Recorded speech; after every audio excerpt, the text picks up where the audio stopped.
This is what a bike tire looks like after it's been hit by a car. Statistics from the Department of Transportation show that car accidents with bikes caused 4,592 cyclist injuries in 2016 and 18 fatalities. Bike safety has come up as a concern after a terrorist attack in Manhattan last October. This is where it happened, a beautiful bike lane along the West Side Highway. A man drove his truck down the bike lane, killing 8 and injuring nearly a dozen. However, Ted Hampton, a financial analyst who commutes by bike to his downtown offices every day, says he has seen unauthorized vehicles like drunk drivers on the path before. He says cyclists have raised this concern to city for years.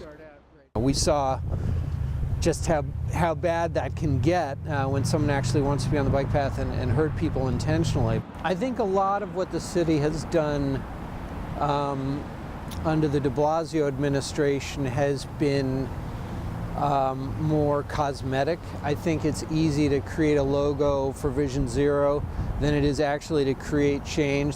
The city has now put barriers on the bike path, and organizations like Alternative Transportation are fighting for more change.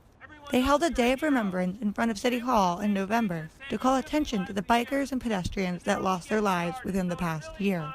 Executive Director of Transportation Alternatives, Paul Steely-White, said the goal is to reduce that number to 0, which is a campaign called Vision Zero.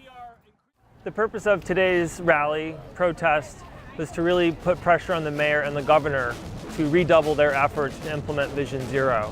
But only a fraction of New York City's 6,000 miles of streets have received these kinds of safe street redesigns. It shouldn't have to be so hard. It shouldn't take a mass killing to get basic safety improvements installed on some of our highest volume corridors. Whose streets? Our streets! Woo!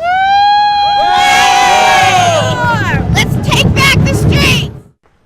Heather Chiad, a regular biker who showed up to rally, said she believes bikers need solidarity after October's attack. Biking is my therapy, my commute to work. It's part of my life. And I was so devastated by the attack on the West Side, and I just feel that all bike victims should be remembered. Bike safety is a deeply personal issue for Alyssa Bloomstein, a cyclist and member of Families for Safe Streets. She lost her sister Emma in a biking accident. She was biking to a class at Brooklyn College and was biking straight down Bedford Ave, crossing Empire Boulevard, and a truck making a turn just neglected to yield to her and ran her over. Bloomstein said she would like to see more protected bike lanes, a project that the Department of Transportation is working on. Acting Deputy Director for the Bicycling Greenway Program at the department, Alice Friedman, said the department has been studying so-called priority bike districts to identify areas where adding protected bike lanes will have the biggest impact. Friedman said these lanes have multiple benefits, and not just for cyclists. In terms of economic benefit, we did a study of retail sales and other ways of looking at the economic benefit of businesses along those corridors compared to businesses not on those corridors, and we found that in fact, the protected bike lane corridors had a better economic outlook. The second one is in terms of ridership. So we've seen really significant ridership increases along those facilities. We see that more people want to ride bikes where there's a protected bike lane, and also interestingly, more women want to ride bikes. So overall, many more men ride bikes than women. So where we see those protected bike lanes is where we see kind of the least disparity. And then the third thing, which is really the most important, is in terms of safety.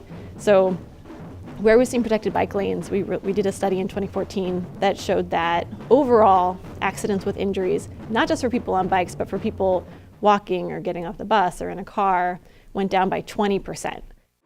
Outside of infrastructure changes, Bloomfield says she wants to see more understanding on the part of car drivers as well. I never like to see cars get mad at cyclists for seemingly innocuous or inane things. This is an experience that the Davidson Ensgard family is familiar with. Megan, Sean, and their son Clay enjoy biking regularly, but it isn't always a pleasant experience. Whose streets? Our streets! Not one more! We've been hit multiple times, but usually at very slow speeds. People who just aren't watching what they're doing and they don't look before they turn right into you. I mean, never fast enough to do a lot of damage, but yeah, Had stuff thrown at us. yeah, we've had things both thrown had at some things us, thrown have at people us. yell at us. One woman in one case she was really upset that I had to move out into the lane of traffic because the bike lane was blocked. And she felt like she's the only person allowed in the lane of traffic, so she got really mad. So when I was back in the bike lane, she came up next to me and started screaming at me. So then when traffic started moving again, she threw a soda at me out of her car. Hampton hopes that cyclists can challenge the current primacy of the motor vehicle. This city is a laboratory for a major change in how people view the bicycle. And, the government has to support that by, reclaiming the roads and bikeways for bicyclists.